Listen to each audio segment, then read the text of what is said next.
Hello and Assalamu alaikum. Ultra Scan Diagnostics here. This is the CBCT of the patient that you had requested. The area of interest is the lower right 7 and the lower right 8, which is the second molar and the third molar. On the panoramic view, you can see that the lower right 7 has a class 2 cavity and the lower right 8 is in close proximation to the inferior alveolar nerve. For the lower right 7 for endodontic evaluation, we're going to show you the axial view, which is the top to bottom view. The axial view can actually show you that there is a class 2 cavity right here on the distal aspect of the lower right 7. And as we move apically, you can actually see that the class 2 lesion is now involving the pulp horns and also is involving endodontically is also involving the anatomical structures associated with the pulp chamber. So here you can very clearly see that the lower right 7 has endodontic involvement and will need a root canal. As we move further apically, this is the pulp chamber. We can show you that the mesial root has two canals and the distal root has a single canal right here. There's also a periapical radiolucency on the distal aspect, which has everything to do with the impacted third molar. Now, as we move further down, you can see that the two roots are separated and two canals are also separated. Now, when we move to the transaxial view, which is basically the proximal view, you can very clearly see that the mesial root has two canals. These two canals are separate and have separate APCs as well. The canal on the lingual aspect is going to be longer with 19.3 millimeters, and the canal on the buccal is going to be 18 millimeters in its length. Now, moving to the distal root has a single canal, and this single canal you can very clearly see on this view.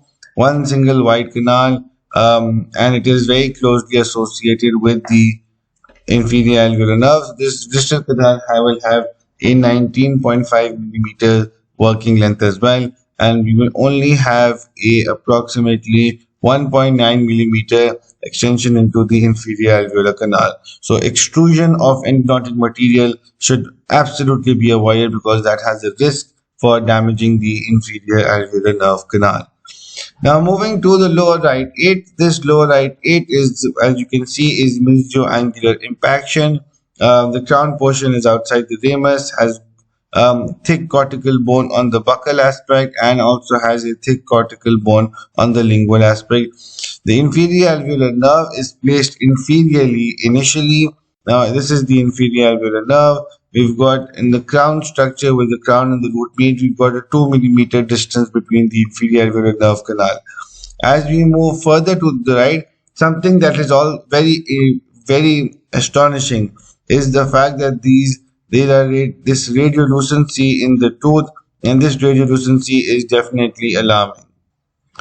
This radiolucency is in continuation with the inferior alveolar nerve canal. Also, this is very alarming because this radiolucency does not show any proper cortical structure. So this is something that needs to be evaluated prior to the extraction of this tooth.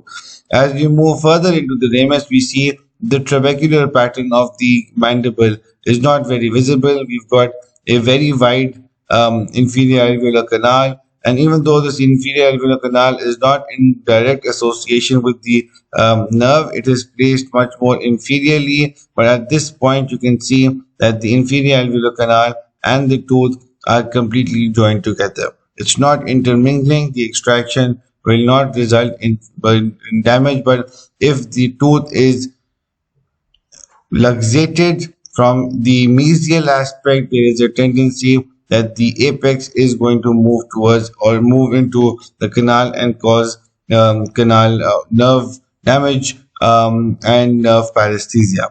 So this is something that we want our doctor to be very well aware of. This radiolucency, however, is extremely alarming in this situation. Just to give our doctor an idea, this is the lower right side and this is the lower left side. As you can see that this pattern is like we discussed, is visible on both sides of the mandible, but here the radiolucency is quite deep, and so hence we would like our doctor, even though it's bilateral, so hence we will assume this to be normal, and we will assume that the patient has very less dense cancellous bone. And we will not call it a pathology as it is present bilaterally. If it was unilateral, we would have assumed that there is a pathology associated, but when it is bilateral, we'll just consider this as a less cancellous bone available in the patient's mouth. So this is where the canal is, this is where the inferior alveolar nerve is, and this is where our lower right wisdom tooth is. So if there are any further questions, please feel free to reach to our team. Thank you very much.